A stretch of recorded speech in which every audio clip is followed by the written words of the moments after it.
It's time for the HabNormals podcast. All Habs, all the time. Hey, everybody. Welcome to HabNormals. It is actually episode number 30, so a bit of a milestone today. Yeah. So we are going to be talking about a few things that are going on in Habs world. There's not a ton of, current news going on. So we're going to talk about a few interesting subjects. There's been some trade rumors that have, I want to say, have cooled down since the draft, and that is for Rutger McGroarty. I know a lot of fans are interested in grabbing the kid. He doesn't want to play for Winnipeg, and they're trying to move him. So there's rumors involved about what it would cost Montreal to do that. I mean, if we can ask the question, do we want Rutger McGroarty? It seems like that's cooled down, though, since they drafted Demidov. Now, there's also a Demidov rumor we're going to talk about, and I'm not going to tell you what that is until we get to it. I don't want to spoil it. But there's an interesting Demidov rumor that people have been talking about, I think mostly fans, for a little – I want to say – when was the draft? It's like 2 weeks ago, right? I want to say for about a week – I've seen this rumor out there only amongst fans, and now there may be some smoke to that rumor, so we're going to talk about it. We are also going to play a clip from a show that we do on Harry's channel, so hopefully you guys are going to check that out. And then we're going to end up with, although I think we're going to play the clip before the Demidov thing, we're going to talk about the rebuild and where we kind of think that it is. Is it, how far away are they from it? Are they there at the end of the rebuild? There's a possibility that might be so. So we're going to talk about that. And basically, that is what we got for you guys tonight. And I'm going to do that with my two co-hosts. See, it's easy when I just have to do that, and then I don't screw up on which one I'm going to screw this up. Oh, I got it right. Harry. Hey. Harry Rice. Harry Rice Hockey on YouTube. Check him out. And that's where that video we're going to talk about is. And then over here, we got Matt, who is actually with us today. He does have some kind of game on there, I think, for college football. So you might see him be very distracted. But for now. Off. I turned it off. Oh, okay. But for now, he's here. Yeah, shut up, college football 25. Yeah. All right. Don't diss the Bulls. We're going to talk about Rutger McGroarty. And this deal that when it was announced, I guess, by Winnipeg, how did that come out that he wanted out of Winnipeg? You remember? It was kind of a rumor at first, I feel like, and then Winnipeg kind of confirmed they're trying to move Rutger McGroarty. I'm pretty sure. Is that what it was? That they confirmed? I think you're right. That's how I heard it. So, ever since then, and this has kind of been confirmed that there was interest in McGroarty by Montreal. And it was before the draft, and apparently they inquired I think they actually made an offer, is what I had read, that they made an offer. The offer I read was, I want to say Justin Barron, Philip Machar, Calgary's 2025 first-round pick, and it was refused by, it was turned down by Winnipeg because it wasn't enough. So that's a lot. And that is a lot. I mean, that's a lot. That's a lot. And apparently, I really don't think I would have gone more than that, to be totally honest. Well, that's why Montreal did not pull the trigger. Plus, the draft was coming up, and they might get Demidov, and I guess they, and they end up getting Demidov. Ever since the draft, though, I don't know if you guys noticed this, but ever since the draft, that Rutger McGroarty talk has really. Same with Martin Necas. All those trade, Necas, because if you want to just sidetrack for a second with Necas, because Kuznetsov going to the KHL now, right? But I had this on, I think, Saturday Hockey Talk. Somewhere in the last week, I did a show, and in it, I guess I was asked about Necas, and I gave my opinion of what I had heard is that they were talking again, and it looked like Carolina probably was going to re-sign Necas. Without me knowing about the Kuznetsov thing, which I guess happened a week later anyway. But yeah, it seems like Calgary is Carolina is going to re-sign Necas. I mean, with Kuznetsov gone, there's a spot for him on the second line center. Mm-hmm. So I mean, basically getting what he wants, basically. Yeah. Hey, he gets the top 2 ice time that he wants, and he's going to get the money. They have the money to more sign. than likely, it looks like, yeah. Yeah. So no, it's official. I saw that on Twitter that they announced they waived him to a mutual cancellation of the termination of the contract. That means both sides wanted the contract terminated, not just one. Because I imagine Carolina can do that too, right? If they can waive him to terminate the contract. Yeah. But I would think so. it was announced that it was a mutual termination of the contract, which I've never seen that way of announcing it. So, kind of unique, I thought. Okay, so that was a sidetrack there, but we're talking now about McGroarty. In your opinions, how do you feel about that? If Montreal would reach out and trade for him? Never mind the price. Just for this question, would you like to have them acquire McGroarty? So I'm gonna go first because I watched him a lot last season, college and the World Juniors. I would have liked him. I think he's a really, really good player. There's a lot of potential there. I really don't think he has an attitude problem. I think this was more in the Jets. So I'm not really worried in that sense. But wait. What isn't that a bit of an attitude? A guy that's never played in the NHL is demanding, well, which might be what's not accurate, but seemingly demanding top 6 minutes right out of the gate. See, that's not really what I picked up on a lot. A lot of it was he wanted a path to be able to play NHL minutes, and for whatever reason, whether Winnipeg wasn't talking to him, there was no communication, and there was no clear path that was set out or that was talked about for him to be able to earn playing time. That's what I got out of it, and that's why the trade request ended up happening. Again, I mean, that's not so bad. If that's what it is, that's what I sort of picked up on. There was he wanted to play in the NHL, but there wasn't a path set out for him. And I kind of read something about that, but when I saw that, I was already like this entitled kid. I'm not interested. So that's what I mean. I don't think it was on him. I think the Jets fumbled the bag. I don't know where that's the case. That might change my opinion of whether they go and reach out. That's what I read a lot of. A lot of it was there really wasn't a clear path set in stone for him to make the NHL, to earn those minutes, and he didn't like that because he's like, "Well, I should be on a path to make the NHL.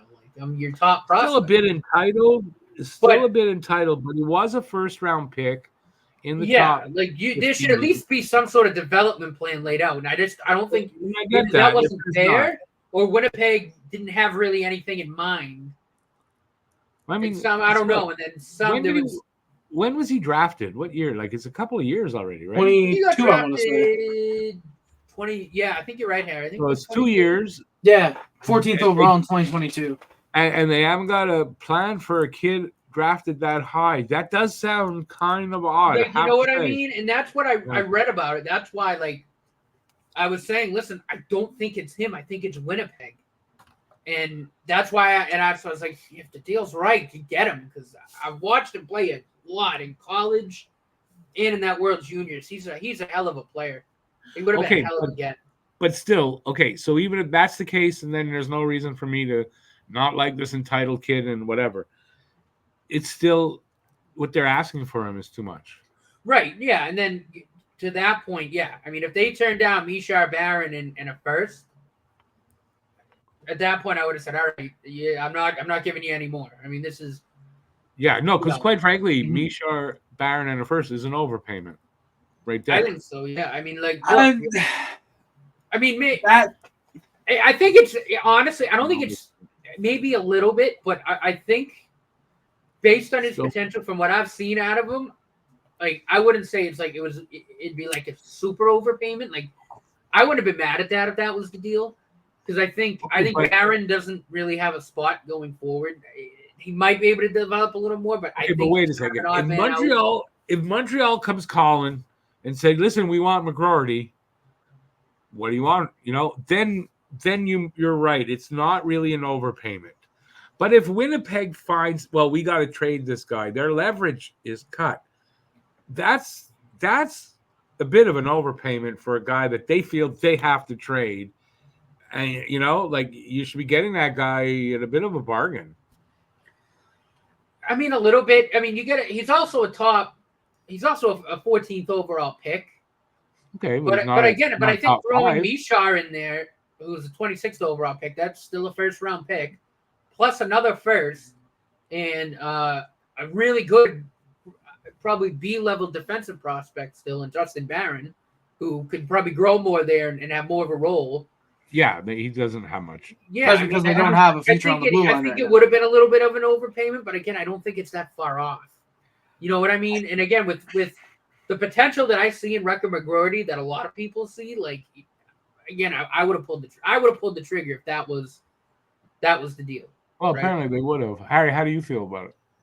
I don't think that would have been an overpay, honestly, because you look at it, the first round pick is probably Florida's. I'm assuming it's Calgary's 25 first that we would have given up, which would have been Florida's. Is that the pick? Was that Calgary? I'm pretty sure that's the pick we would have given up. I don't think we would have given up one of our own firsts. Okay. So it's not as good a pick as if it was Calgary's pick, because they're not going to finish that high.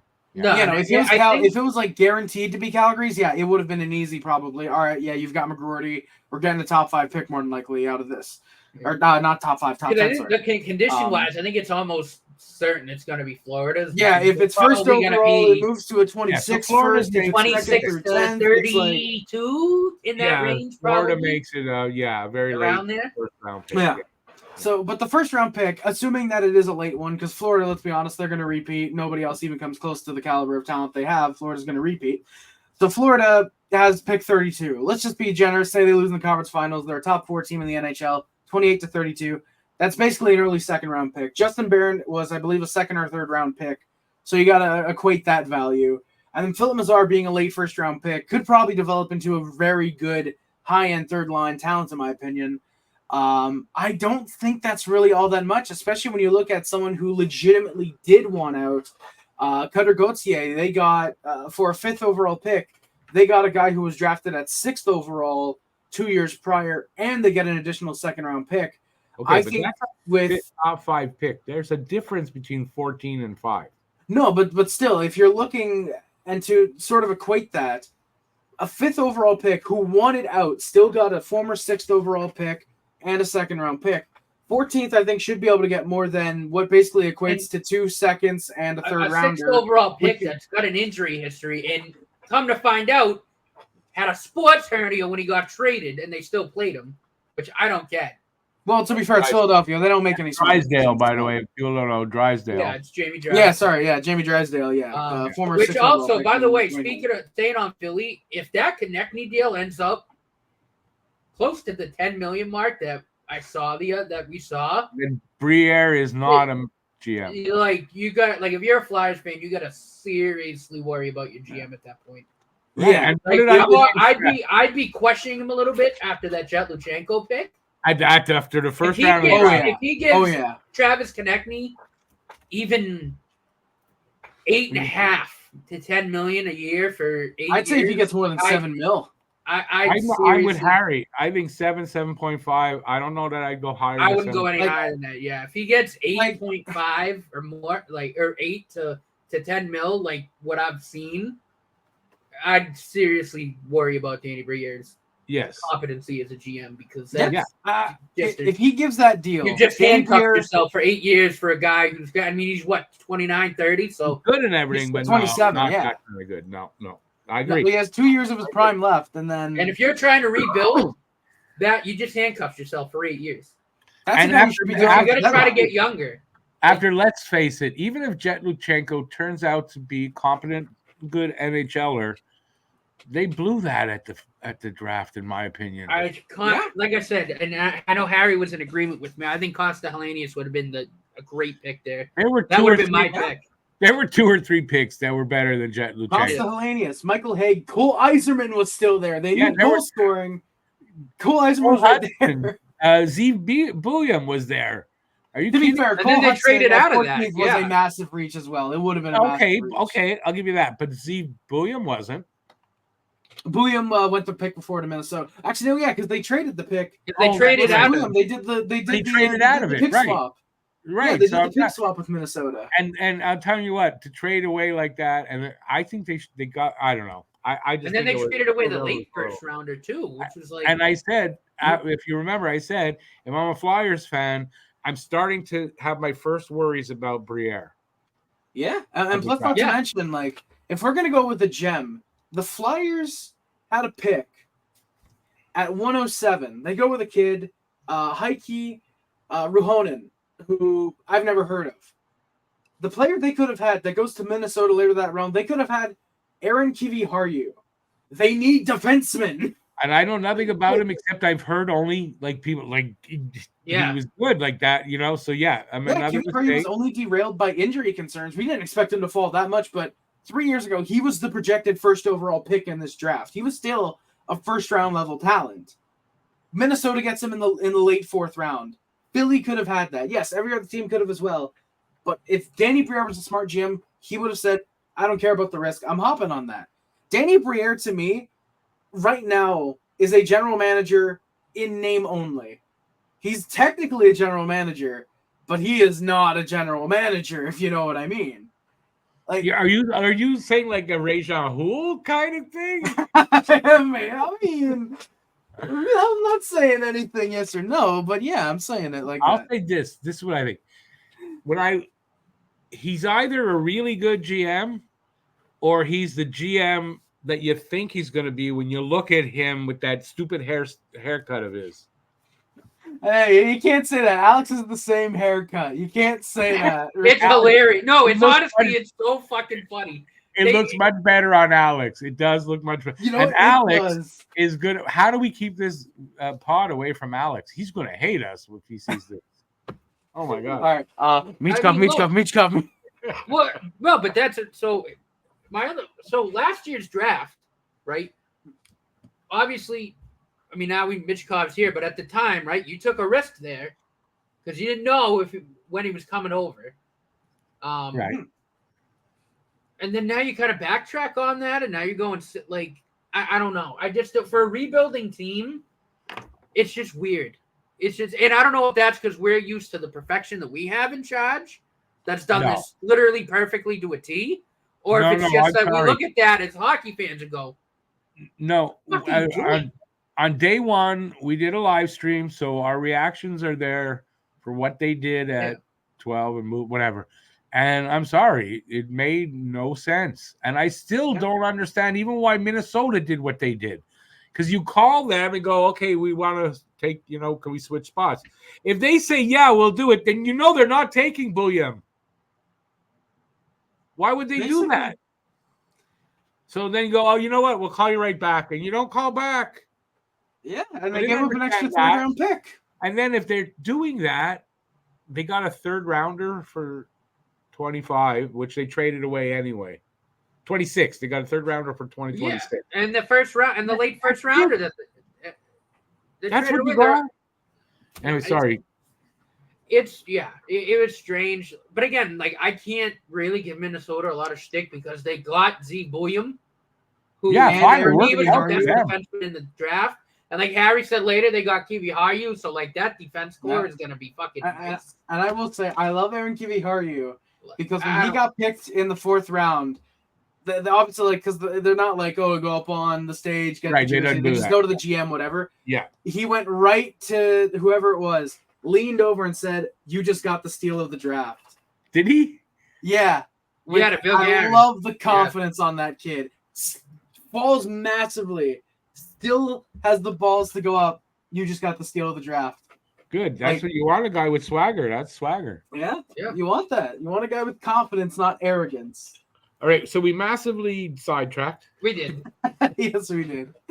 Well, hey, Flyers bashing is always fun to do. It's fine that we sidetracked. Okay. Where we left it off with the McGroarty thing. I think it's died down. I don't think they're going to do it. I don't think. No, me neither. I can't see it. I do still think you probably see Harris move, maybe Barron, Because again, yeah. you need No, rope. okay, so we're gonna go on to that. But more on Mashar. I've read some talk that Mashar may be on his way out. Even if it's not for McGroarty, that they're going to use him in a. What do you guys think of that? Yeah, You're not- I definitely think so. Yes, sorry. You took the first. You took the That's right. first. I'll get this No, one. you're absolutely right. That's right. Go for it, bud. I think so. I think it was evident. Not necessarily evident, but I think it was sort of leaning to that route, especially when we traded for Newhook. He was more of a center than a left winger in Colorado. I think we wanted to use him there, but especially with us drafting Michael Haig, and a guy like Ivan Demidov who can play center, but more so with the pick of Michael Haig and Atos Koivu. Right. It feels like the Kind of Canadians accidental. have, not necessarily fallen out with Mazar, but they see guys that maybe have a little more potential than Philip Mazar or have a better fit in the system. than Size-wise, Mazar. size too. Mashar And I don't want to take anything away from Mishar's talent because I think he's an uber talented hockey player. I think Yeah. he's one of the Very, most very good. underrated prospects in hockey. Seriously, I think he's uber talented. But I think we're at a point now, right? Like you said, with Michael Hayes, Atus Koivu, Owen Beck, right? Yep. I don't think there's going to be a spot on this team for him at center. Right. You look at wing wise, top line set. You got Newhook and second line's probably even Demidov as soon as he comes over. Like And- Joshua and- Waugh, we know is going right. to be an NHL talent. Sean Farrell, probably Newhook. Farrell, I'll- at center. Can I say this though? I think that there's still a spot potentially open on the second line wing. Demidov, but there's potential because they could make a third line. Newhook could be on a third line, and they could have three kind of scoring lines. Absolutely, but I think they look at what they have in the pool now, and adding Demidov to that. Hey, I think for me, he needs to really take another step at dev camp or at training camp to show like, hey, listen, I think I could still make a spot on this team. Because I think they're probably between him and maybe a couple of other forward prospects that they go, well, listen, we got to start making moves because guys are going to be coming in. Yeah. And again, I love Phil Mishar. I'd hate to see him go, but I'd understand it. Oh, 100%. And it made sense why you picked him at the time because he is Slav's best friend. friend. I think he's an uber talented player, one of the most underrated prospects in hockey. But again, we're so loaded right now. Again, it's what a guy like Harris too. I love Jordan Harris. I think he's a very smart player. But again, he's the other man out. Not going to be room for him. It's just but again, it's one of those things where we can turn those guys who are really good prospects. We can maybe bring over a young, kind of established NHL player that can fit the mold with the team. Or you extend the life of this number 2 prospect pool with assets, especially for next season, because next season is supposed to be a really good draft as well. Yeah, no, you can go out and get more draft capital. That's fine. You have to. I mean, you have to extend the life of this team as a contender. Right. You got to fill that pipeline, but you got to fill it for a little down the road until these guys get through it. Right. Yeah, and the quality of these guys that need to move will bring you back that good stuff. So yeah, it's a good problem to have. It's a really good problem to have for a team like they have now, and one we haven't been used to for at least 20 years. Mashar seems expendable because of the talent that they have since brought in. And definitely to me, this league is going back to big size, and size is an issue. Yeah. No, because he's only 5? He's about my height, right? About 5'10", 5'9", 5'10". I think he's 5'9", 5'10", 168. There you go. Yeah. So he's on the small side. We have players like that already. Can't have too many. They brought in guys that are bigger than him and are talented like him in different ways, but I mean, of that same level. Right. So yeah. I think if they can move him, they will. I think so. And plus, you don't want a guy like him stuck on the fourth line where his talent is just rotting away. You want to be able to get something for him. Waste. You've wasted that pick.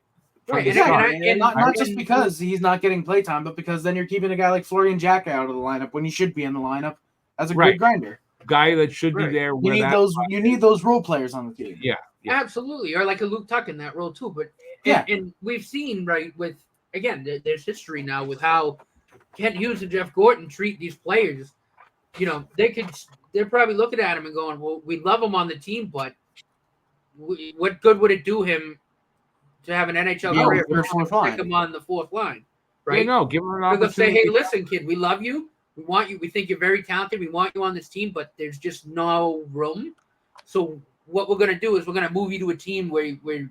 You're going to thrive. You got a good opportunity. And I don't think there's an issue with that. Again, with what we have talent-wise now, with what we're building towards, I don't have an issue with that. And it's a business, so it is. It does. They treat them well and they do for them, but it's a business, and he's going to have to move. I think that he's going to have to move. All right, so we're just gonna segue here for a minute. Harry's gonna tell you about a show on his channel that all three of us have been doing.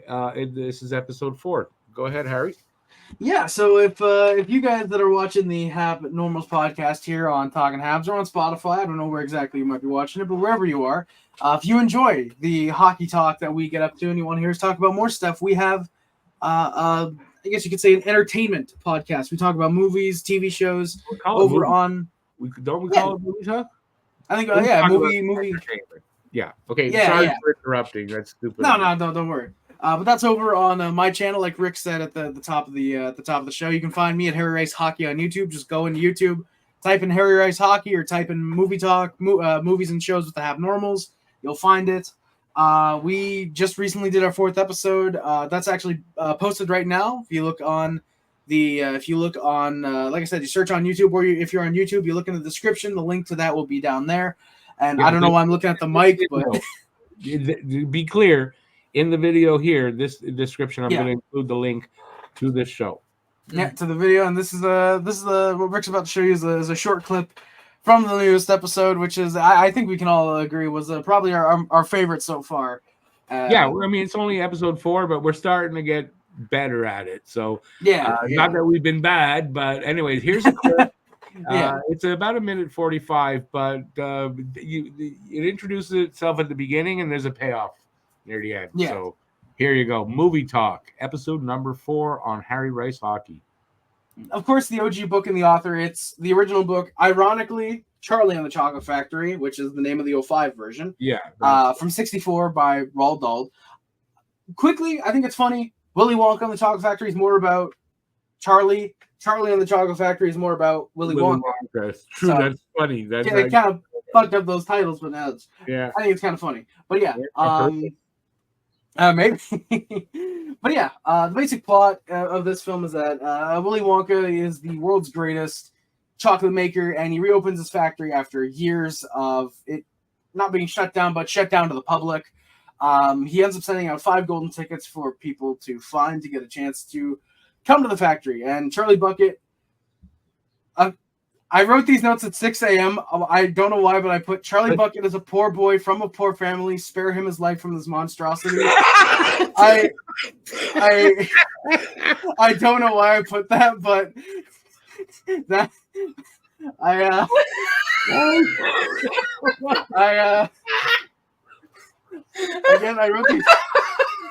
I wrote these notes at 6 a.m.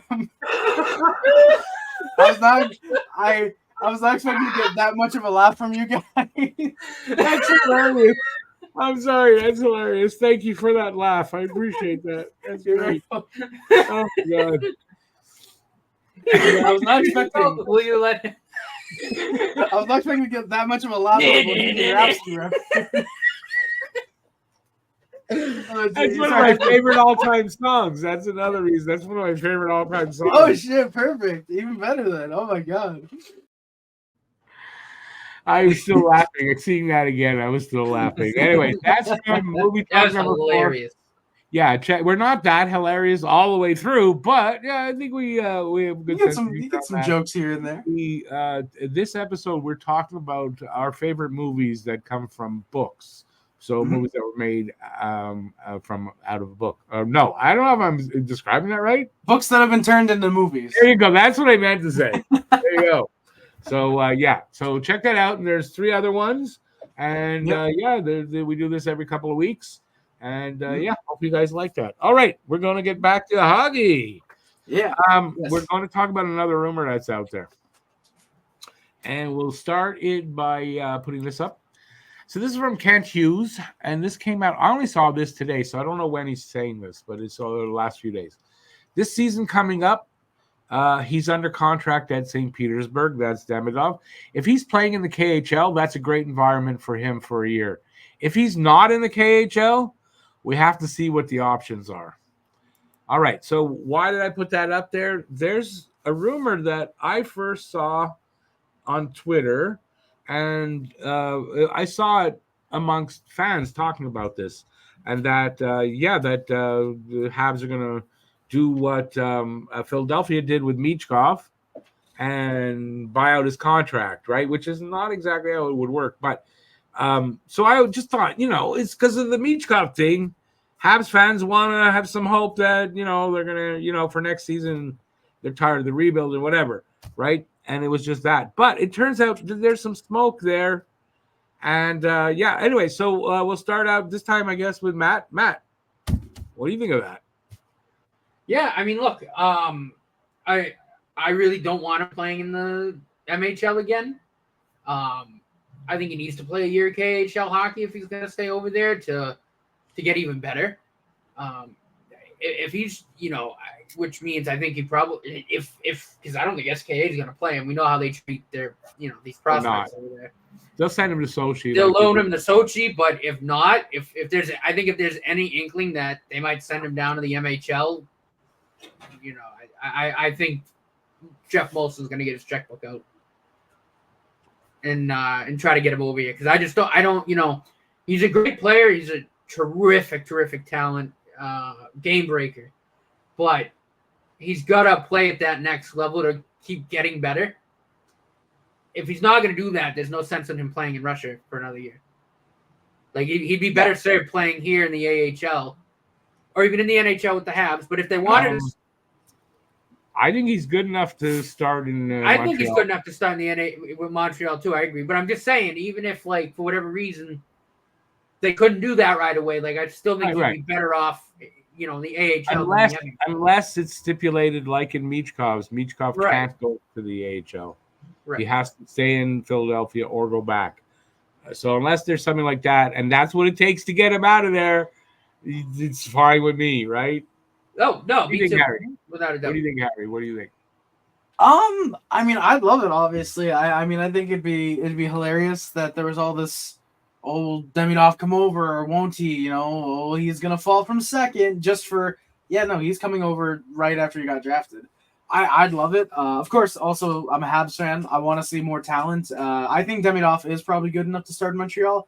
I think he'd probably be on the third line, and they slowly move him up to the second, like they did with Slav when he was drafted. Of course. You gotta earn his ice.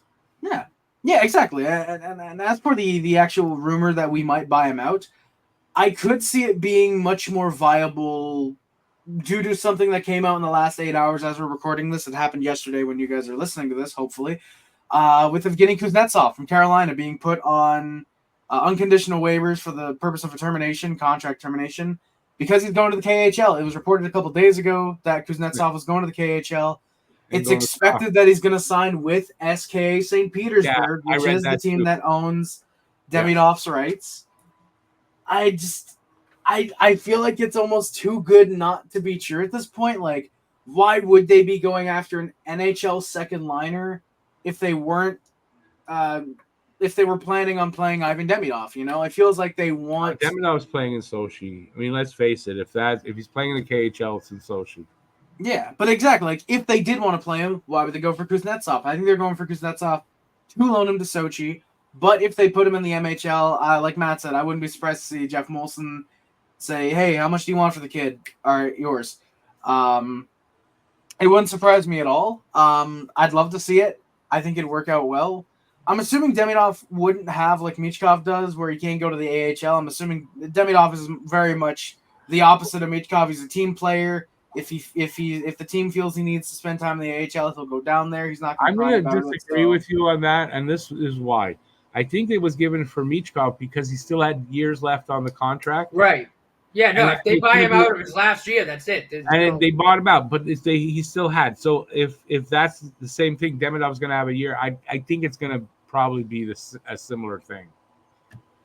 Well, I mean, if that's the case, and that it's coming from the KHL rather than it's the player, then yeah, okay, I get that. But still, no one likes Michkov anyway, so it doesn't matter. We can slander him all we want.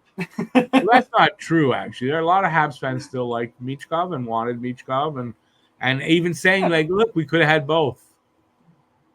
I don't know. Montreal I'd rather have David Reinbacher because we got a better player anyway. Montreal had made their mind up, considering a year in advance. Yeah, considering Nick Bobrov has is it his father? His father is an assistant coach with Ska. I think it's or an uncle. Yeah, he's got a relative in his that's an assistant coach with Ska. He has a bit of an in for knowledge. The fact that Montreal didn't take Michkov, to me, says something. Should have been a signal. Says something to me, because especially since now, if you're of the mind, I'll preface it. If you're of the mind that David Reinbacher was a shitty pick, you might not agree with me, but they've done a really good job. And I think if they turned down Michkov, there was a reason, and I trust in Montreal scouting staff. Yeah, right now for sure. Yeah, to me it says something. Yeah, I trust Kent Hughes much more than I trust Danny Briere. So, yeah, no, exactly. And listen, they didn't know they're going to get Demidov, but they felt they hoped they could. That chance. Let's try to get in the position to get Demidov and see if we can. And we're going to not take Michkov. So that tells me what they did not think that Michkov was generational. No, he's not. He's not. And I mean, I know he's not. Nick Bobrov has gone over to Russia to watch. He's been over there to scout these guys. So. And just like that, so he knows. So he's also knew about Michkov. They didn't take him. There's a reason. Especially the very next year, they take Demidov. Yeah, that says something. And plus, they take him at a higher position. Demidov went higher than Michkov, and there's a reason. True, but I mean, if Montreal would have taken him, he would have been at 5th. But we didn't.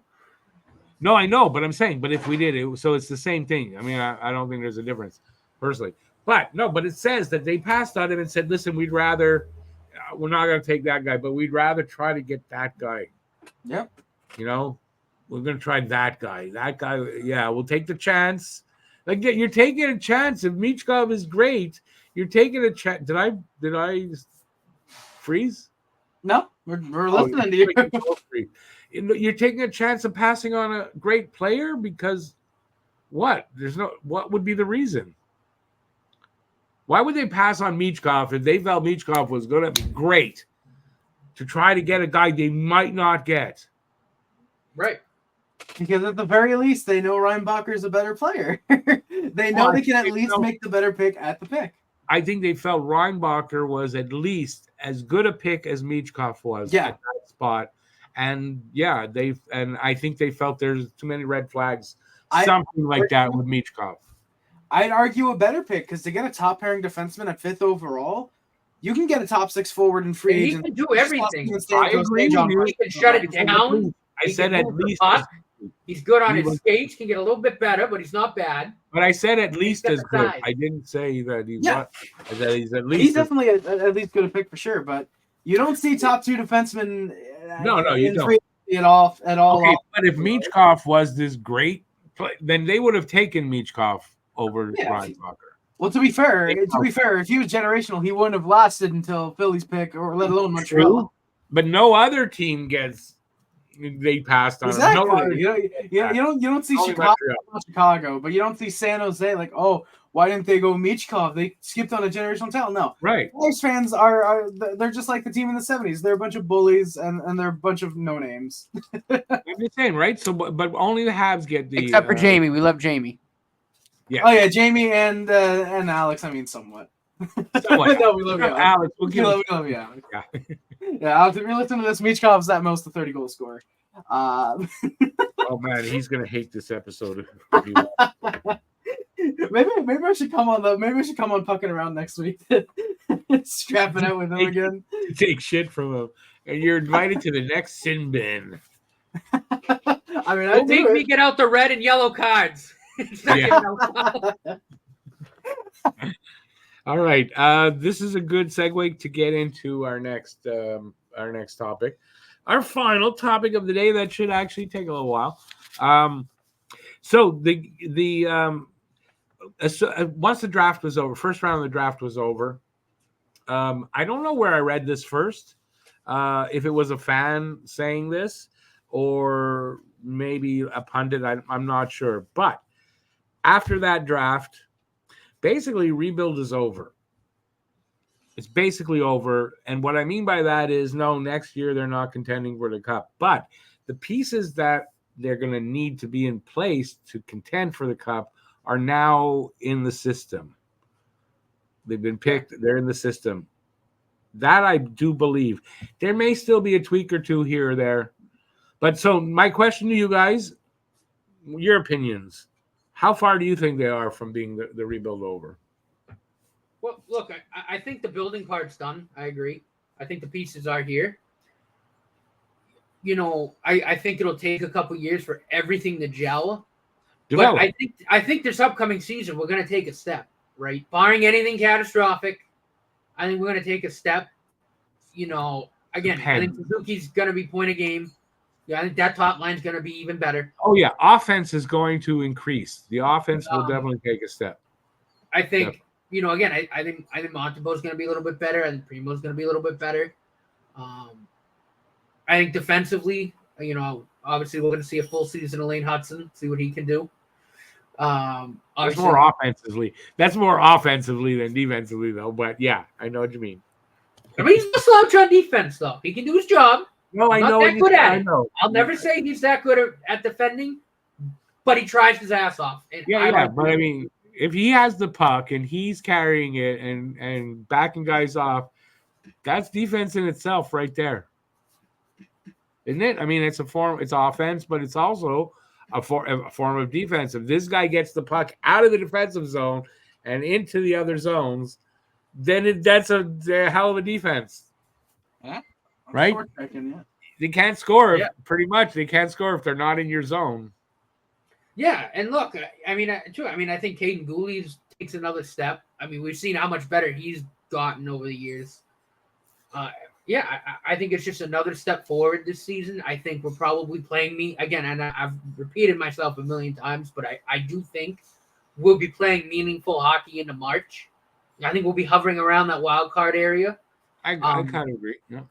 Yeah. Especially if we do buy out Demidov and he comes over. And then I think next season is where we make the playoffs. I think we make a wild card spot. Because again, every year since this rebuild started, granted, I know we finished fifth.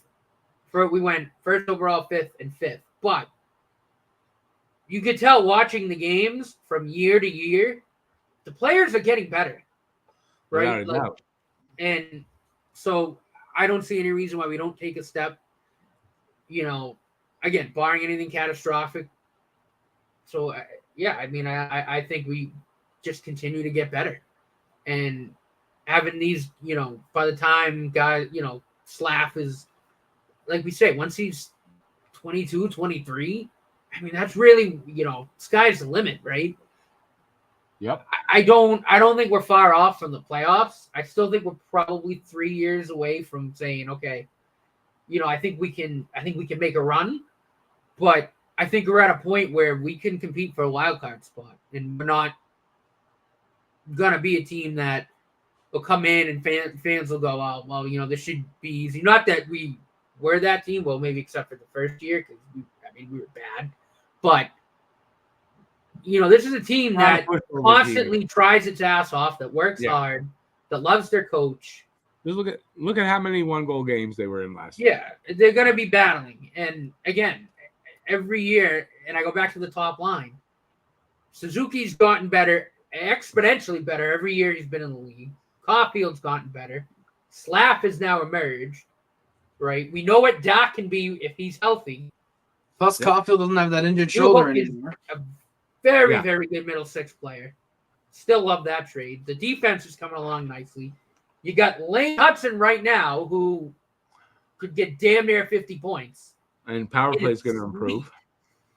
Like, especially you don't have that piece of shit Alex Burrows back there. Like that too. I see so many great things for this team this year. Again, we're not at a point where we're contenders at all, but again, we're going to see another step forward, and it's just going to continue to get better. And like I said, 3 years, we're going to be quite possibly a top 5 team in the league. I mean, if most of these guys hit, man, like. Yeah, I think in 3 years, we're going to potentially, like how this season, there's a potential we can make the playoffs. I think in 3 years, there's a potential that, we could be a top 5 team by then. Yeah. Yeah, it's just the way things are. Like, look at the player stats every year, they get better and better. And exponentially better. That's right? development. And you got to think Caulfield's going to have a shot back. So, and again, you're probably going to get around 36, 35 assists again. But if you add 35 goals, right, with a shot back, damn near maybe even 40 goals. Like, again, these players are just going to get better and better. And I mean, the offense even is in going to 2 years, right, 25, 26, that top line but might very well be like the best line in hockey. Like, it might genuinely be that good. There are teams in the bottom of the league that have offense, and that, so I think that's how Montreal looks next year, right? Where they're not really going to make a huge rise up in the standing, right. But offense-wise, that kind of stuff, they're going to look a lot better, and they're going to put up more points, and they're not going to look as, how many games where they're down by 1, they just need a goal, they can't buy a goal for their fucking lives. Yeah, that's going to start changing.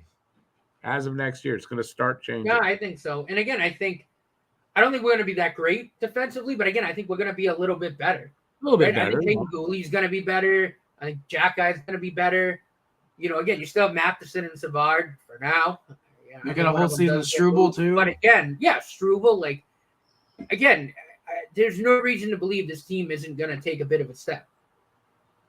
Oh, for sure. They are going to take a bit of a step. If they find a way to get Demidov over here, yeah, that changes. Listen, any kind of that's going to change a lot. I mean, that's what now we're talking a whole nother ball game at that part. Yeah, that's it. I just want to say that any predictions we're making tonight are without thinking, without saying, well, Demidov will be here, right? Because we don't know this, right? So, that change. If Demidov comes over early, it changes a lot. I'm not saying he's going to come over and he's going to be 100-point Demidov, but it changes. But adding somebody with that skill set, it's a game changer. Yeah, and it gets him here a year early, getting used to the North American game early, earlier than expected. And I love the idea, but I don't like if he's here. I don't expect, like I said, I don't expect him to be in the top 6 at the start. No, me neither. But again, I don't think it'd be long for him to work his way there. I just think he's first year, it's hard to say. First year, no, it is. How he'll adjust. What I mean is, like, what I mean by I don't think it'll take him long is, I think first year he's probably middle 6, right? Probably second line by the end of the year. But I think after that, yeah, he'll work his way up. And that's what I mean. What's his ceiling? He'll work his way up. Whatever. If his ceiling, if he hits it, he's on top line. And when we were talking, did we talk on air about? No. So we talked before we started to film about what I thought. I mentioned what I thought the first line will be when Demidov is here and he's started to establish himself. And I just think he's going to work his way up. It depends what his ceiling is, right? If he hits the ceiling, he'll be a top line guy. So when we were talking, and I said he'll play with that because I lost my train of thought. Suzuki and Caulfield. If Suzuki and Caulfield are going to be top line, Demidov's going to be their winger, and I think it'd be great personally. Yeah, and look, right?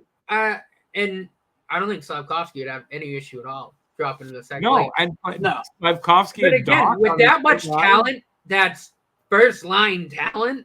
Like they can mix and match too, and Mix and depending on the match. team they're playing, right? Right. If they're Depending on playing the matchup. team that they And I know, right? Get the burners on them, get fast, and you'll smoke them. Caulfield, Suzuki, Demidov all day, every day.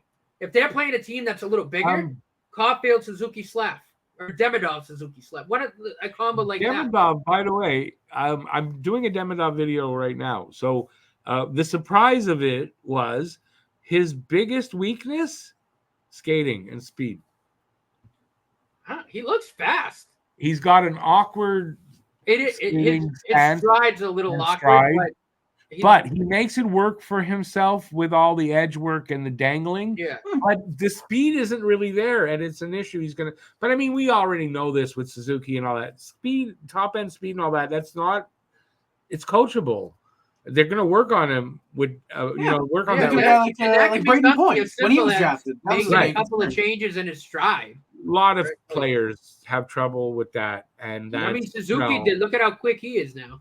Yeah, exactly. So I'm just saying that was a surprise to me because I've seen his highlights and he looks really fast out there. But the thing is, how he does it is he's taken this weakness of having that weird stride and not being the fastest guy, but with the edge work and the dangling and moving, and his stick handling is like off the charts good. He makes that into an actual strength for him instead of a weakness. Yeah. So I look at it like this, and right? Do that in the NHL, I don't know, but in the MHL, yes. So basically, I see it as, he's not the fastest guy, but he's elusive as shit, right? And that's what it is. He's elusive. He knows how to be elusive. Same thing with Lane Hudson. It's all in here. He's not that powerful, but it's all those here. are the best edges I've ever seen, and my lord, is he elusive. Yeah, and he's got silky smooth hands. Yeah, and that's what it is. You don't have to be he can stick handle his way out of a matchbox. Yeah. Literally. This guy that's what he does. When his skating gets him in trouble somewhere, he stick handles and edge works his way out of it. Yeah.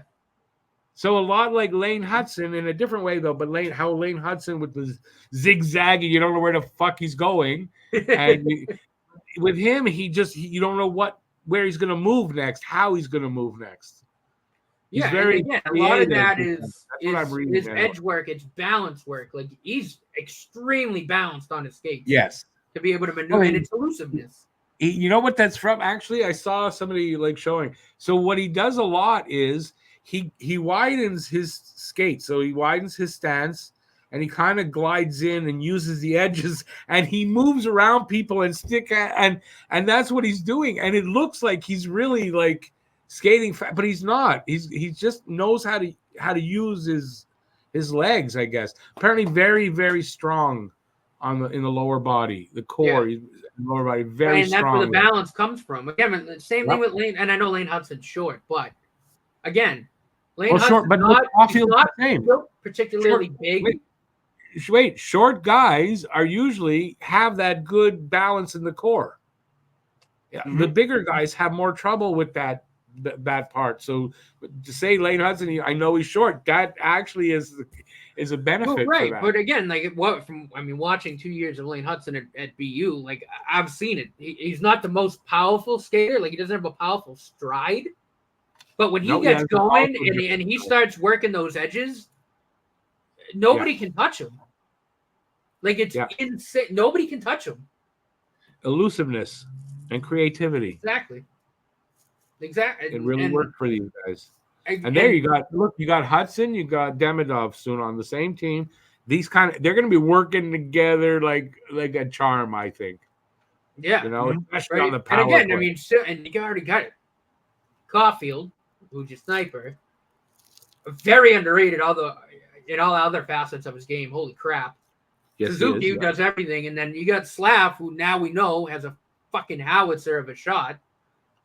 And a great passer, too. I got to say, Rick, I really love that you pointed this out to me during last season. The soft mitts on him to pull off those little bump passes. It's insane. Nice, soft, silky hands. Yep. Pulls off those little itty bitty passes. Are you seeing not a trait, but are you seeing like a pattern in the kind of players they're bringing in? Yeah. You can see the pattern of the kind of like how they're setting up their combinations on the lines and everything. Yeah, it's like going to be perfect. You're going to have the right combination of player in each spot on a line, and I've be great. I spoke about it a little bit last season because again I could kind of see it, right? Top line, Caulfield's your shooter, Suzuki does everything, Slavkovsky's a big boy and can play make. And that second line, we didn't really know who the other wing was going to be. Newhook's your speedster and your dangler. Doc is your big guy and can pretty much do everything, right? But again, too, you notice in Caulfield, right?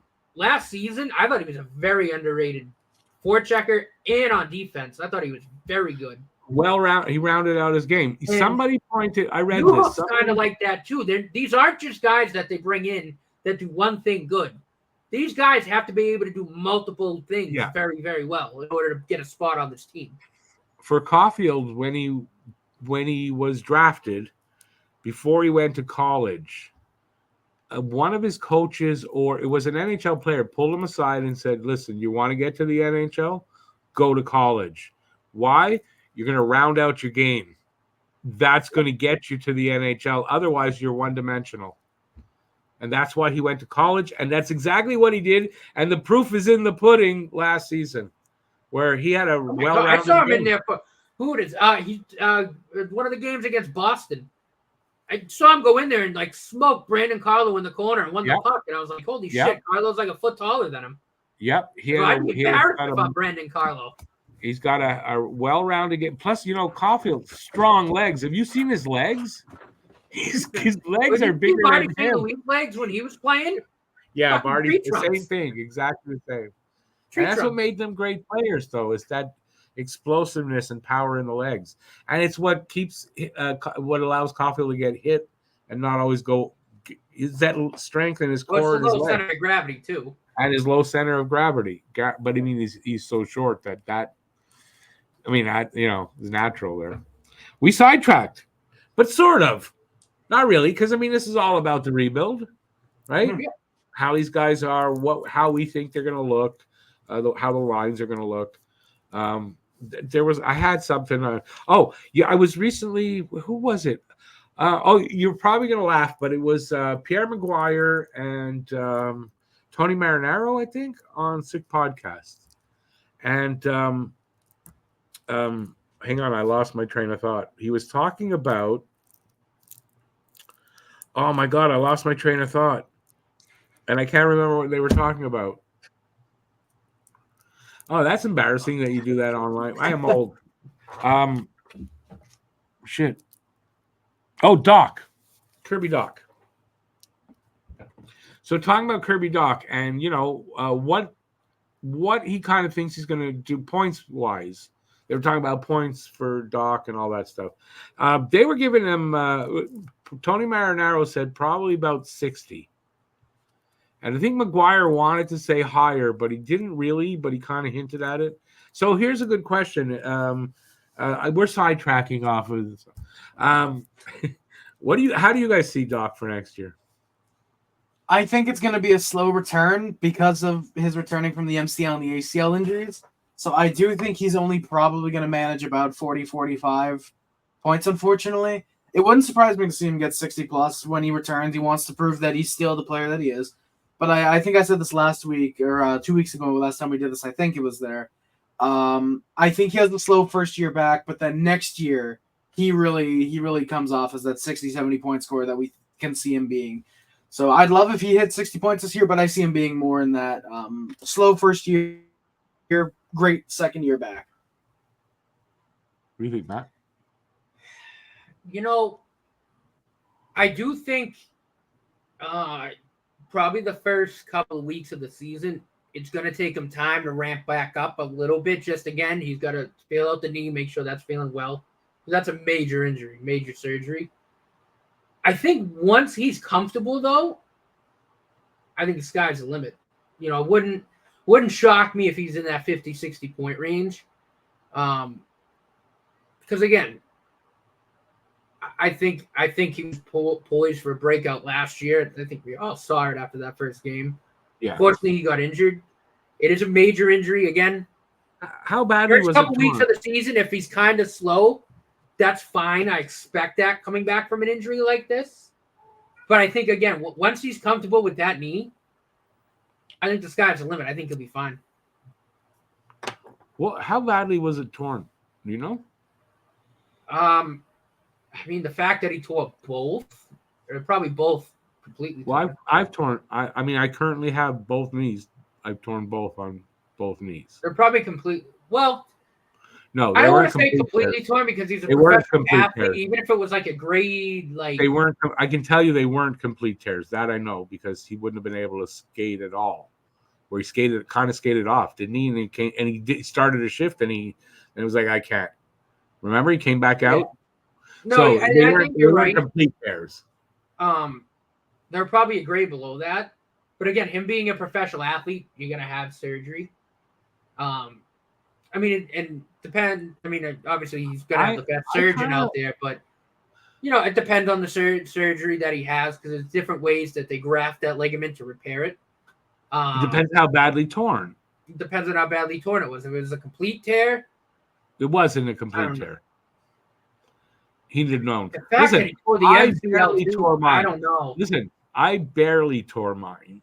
And there's no doubt about that I did something anyway. And I know that, you know what I mean? So I'm just thinking that, anyway, I haven't heard how badly, but in my case, who I don't go in, I don't have all the stuff that he has done to it and the workouts and all that, right? So I've got both done. Now it's a couple of years after I walked with a cane for a couple of years, probably a little bit longer than I should have or needed to. But I mean, now I walk around, I have these light braces that I wear, but I mean, I walk around, I'm fine.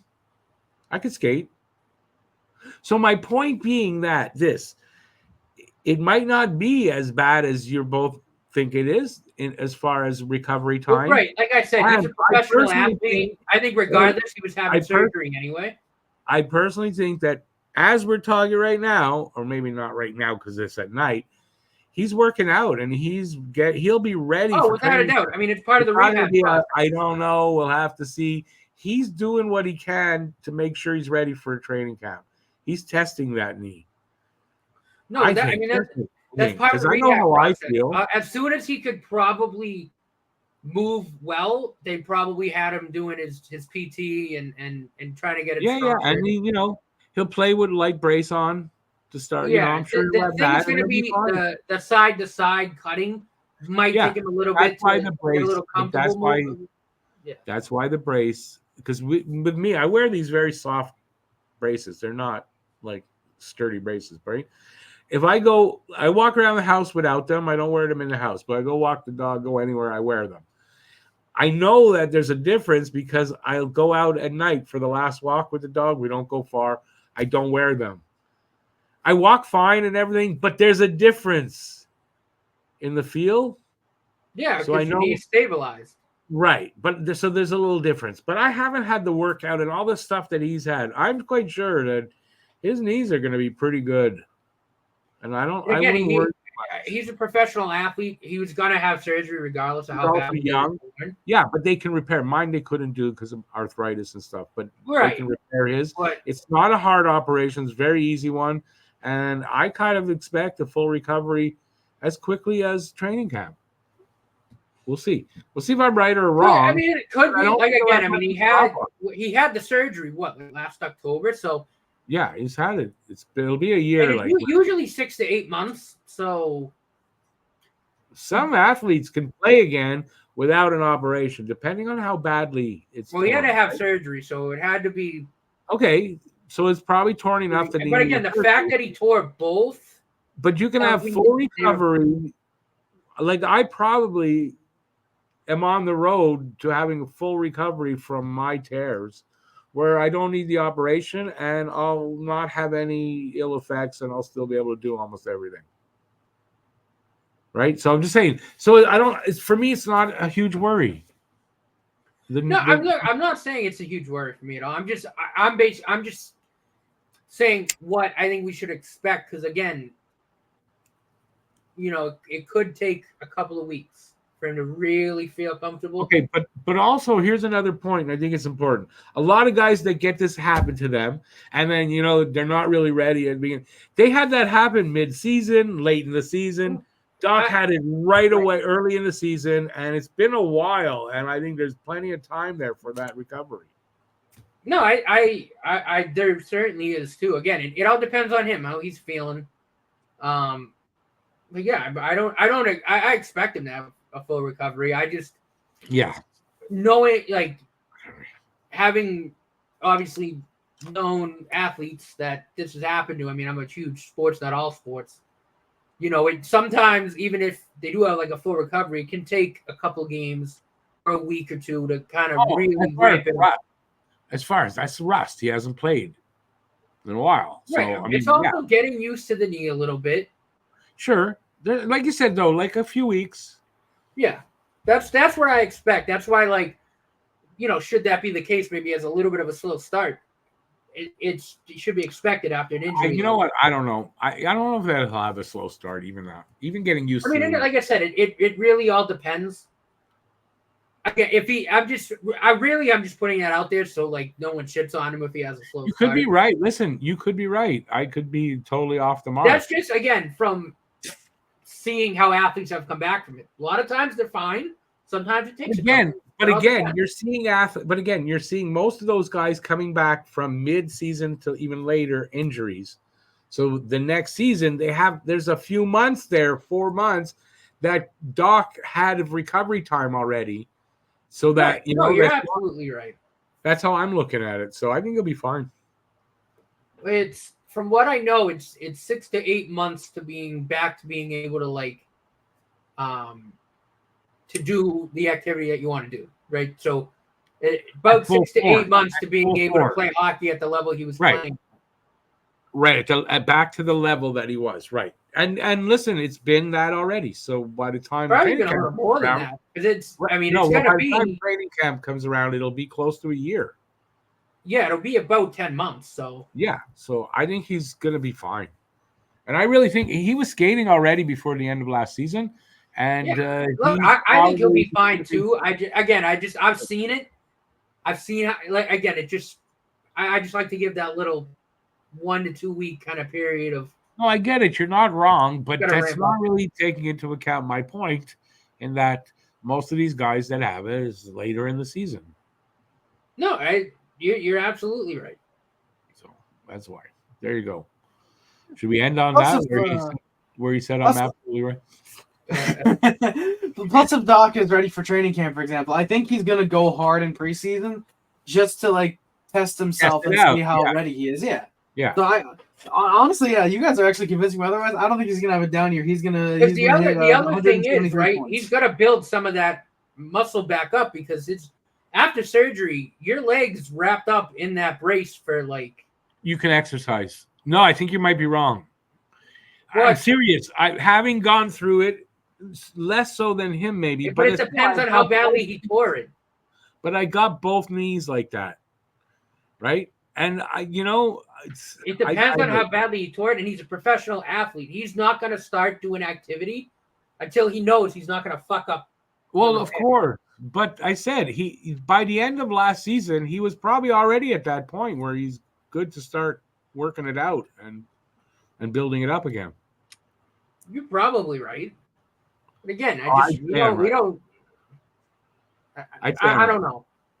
I'd say injuries like that. I always stay on the conservative. I get it. And listen, he's being followed by a great team. Like there's no worry about that. They're rushing him or anything like that. And it was on one knee, not two knees. It's another thing on one knee. Both ligaments, not just the one. Yeah, I know, but I did both. It doesn't mean that's not unusual that you do both. No, I know. You usually tear. Not unusual. When you tear your ACL, you usually tear something else. A lot of times you will tear both to a certain extent. Yeah. Anyway. And the bad one, terrible triad, it's one of the LCL, MCL, the ACL, and the meniscus. Yeah, I mean, if you do them all, if you do everything in your knee, your knee's screwed. I get it. But I'm just saying The ACL, MCL, you can tear them. If Yeah. it's not off the bone type or whatever, I guess it's off the bone type tears. They usually tear in half. Depends on what you know. It's rare that they come off the bone. It's usually a tear in half. And what they'll do, they peel like mine. Mine is so minute. Mine was so minute. Mine was so minute. You can't see it by eye. Hurt like hell and caused me all kinds of problems, but it's so minute. So even his bad tear, not as big a tear as you think. That's all. No, I mean, from what I know, it's not as big. It's probably not as big a tear, even though it required surgery. Doesn't mean it was a huge tear. No, it doesn't. But like I said, a lot of times they tear in the middle. They don't come off the bone. Well, no, but they tear off. No, okay. I think I don't know if you're confused or what. I know what. No, a lot of times they tear in the middle. Well, they tear a little bit in the middle. It's not off the bone. That's a different kind of tear, though. Anyways, medical it's still show. A torn ACL. It doesn't matter where the hell it tears. If it's off new the show. Bone, or if it tears in half, it's torn. We're just previewing our new show, the medical show, with Dr. Matt. Yeah, listen, I don't know enough. Listen, I don't know enough to say for sure you're wrong and I'm right, and I'm not going to dispute it because I don't know enough. I just know what I had and how I feel and all that, and the amount of time he's had to recover. It's going to be fine. It's going to be fine. I don't think it's going to affect him much. Just listen, playing hockey again, real hockey, he's going to be a little rusty. That definitely something like that is probably going to happen. That's all. But that, like you say, that won't take that long to get over that. No, a couple weeks. Yeah. So I expect Doc to have a really good season, and Doc being healthy. To get back to our topic as before we go, huge part of any rebuild being completed. Yeah. Because if Doc isn't healthy, your rebuild is still going on until you can get, definitely somebody in there, like in place. Which they have potential of guys already, true. But I mean, it sets you back. If Doc is screwed, I mean, it sets you back. Yeah. On that note, I think we're done. There's nothing else on my list, and we are done. Before we go, I'll remind you to please check out that show there on Harry's channel, and don't forget, link will be in the description for you to find that. Next week we're not here. We're going to be we're in our summer schedule, so we'll be back in 2 weeks. So mark it on your calendars. And what are we going to be talking about in 2 weeks? I'm screwed if I know. Maybe a trade. Yeah, there could be a lot of things that could happen in the next 2 weeks. Whatever, maybe a Daniel Sprong signing. Whatever it will be, we'll be here to talk about it. I don't know if you want to talk about this for a second before we go, though. The Habs just hired Laval Rocket coach. Yeah, I saw that. Vincent, who, depending on who you talk to, says doesn't work well with young players or does. I thought he would be a candidate for sure when they Blue Jackets, because he had been let go by the Blue Jackets. So no surprise on my end that it's Pascal Vincent. If they're making the pick, I don't care what people are saying about him that he doesn't work well with young players. Why would they hire this guy then? They would have to know that. So anyway, what do you guys think of that? And then we'll go. Yeah, I mean, I just hope that that he'll be all right with the young guys. I know we kind of had issues with Yerchek, and there's another guy over there.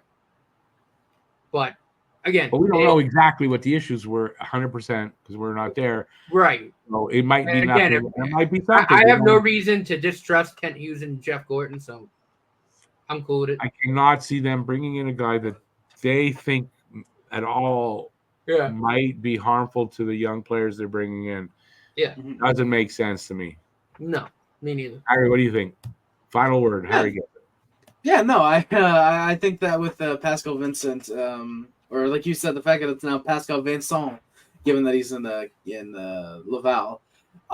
Yeah, I mean, I from what I saw with the Blue Jackets, he was good with the young kids that were there. I liked a lot of the work that he did. Yeah, he kind of sucked with the development of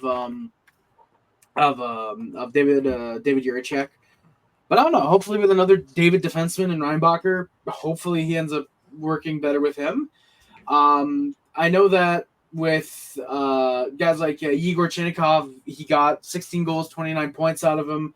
Cole Sillinger was okay, 32 points as a 20-year-old. He did get Dmitry Voronkov, 22-year-old, kind of no-name, to a 30-point season. Kirill Marchenko, he's looking like a potential 30-goal scorer of the future because of this past season where he had 23 goals. Oh, there you go. I like him.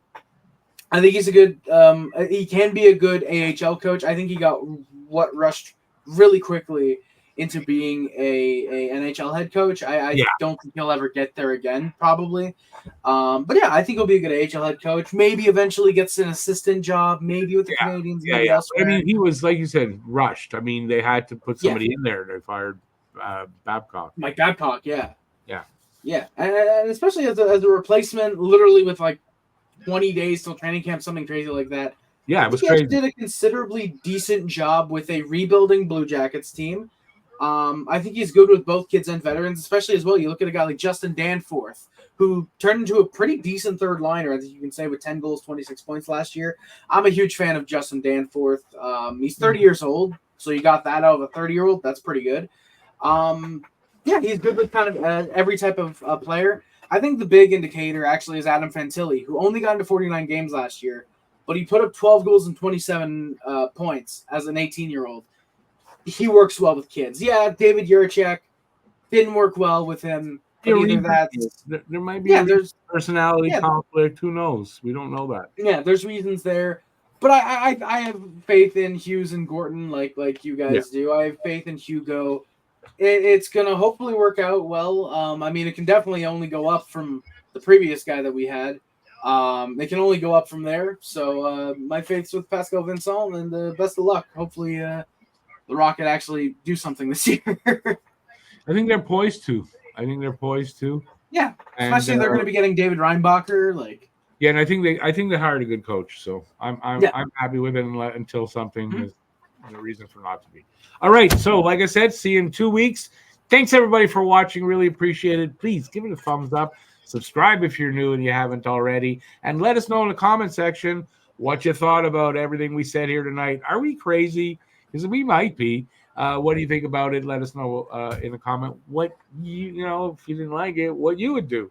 And that's it. Thanks for watching. Till next time, stay safe out there. Peace out, everybody. And we'll all three of us see you soon. And I think that's it. Ciao, everybody.